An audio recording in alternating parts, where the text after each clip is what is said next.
जात न पूछो प्रधान की, पूछ लीजिए काम। प्रधान चुनो, काम पर पड़े रहने दो दाम। नमस्कार, स्वागत है आपका। मैं हूं आपके साथ विवेक शुक्ला। इन दो लाइनों को कहने के पीछे एक मकसद है। उत्तर प्रदेश में आगामी कुछ समय बाद पंचायत चुनाव होने जा रहे हैं और बात हम ग्राम प्रधान की कर रहे हैं। प्रधान के चुनाव में दो बातें बड़े गौर से देखते हैं लोग, जो कि उनके मतलब की नहीं है। पहली, ग्राम प्रधान जो प्रत्याशी है जिसको वो वोट देने जा रहे हैं, किस जात का है, यानी कि किस जाति का है। और दूसरा ये कि क्या उसके द्वारा आपको पैसे दिए गए या नहीं दिए गए।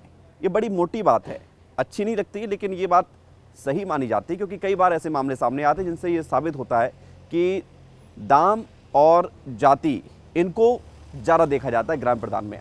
तो आज हम आपको उन्हीं विकास कार्यों को लेकर या उन्हीं काम को लेकर जो कि ग्राम प्रधान के काम होने चाहिए, वो काम बताने जा रहे हैं। और यदि आगे आने वाले समय में आपके दरवाजे पर भी ग्राम प्रधान के प्रत्याशी पहुंचेंगे तो उनसे वो पूछ लीजिएगा। कई सारे काम हैं, एक दो काम नहीं है, कई सारे काम हैं। उनसे पूछ लीजिएगा कि आपने ये काम कराया या नहीं कराया। अगर वो बताएं तो ठीक है, आप संतुष्ट हो जाएं तो और भी बेहतर है, और नहीं बताएं तो आप उसके लिए आरटीआई भी लगा सकते हैं। आरटीआई कैसे लगाते हैं ये हम आपको अगले एपिसोड में बताएंगे, अगले वीडियो में बनाएंगे।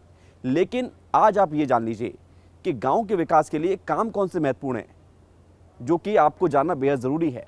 और ये काम पूछ लीजिए, और इसलिए कह रहे हैं जात ना देखो प्रधान की, पूछ लीजिए काम। अब ये भी जानिए कौन से काम होते हैं कि सड़कें बनवाना, नाली खुदवाना, खड़ंजा का काम कराना, इसके अलावा और कौन से काम होते हैं। कई सारे काम हैं, लिस्ट लंबी है।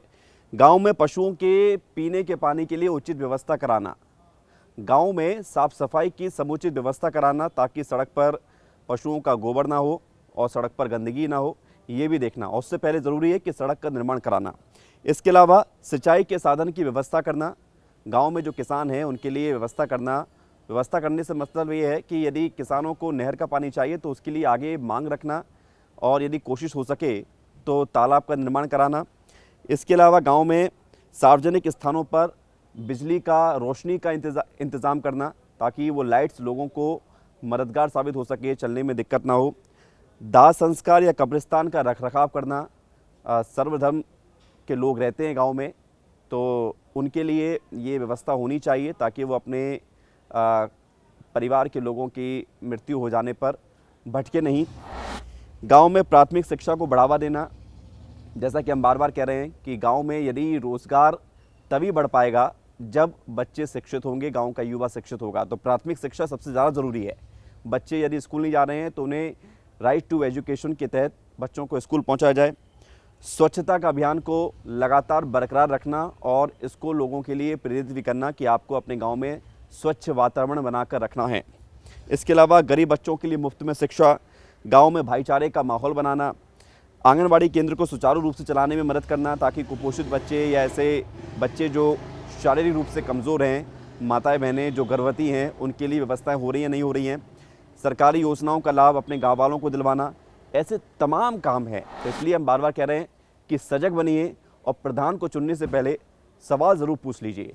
एक जागरूक मतदाता ही अपने क्षेत्र के निर्माण को लेकर, अपने क्षेत्र के विकास को लेकर बड़ी भूमिका निभाता है।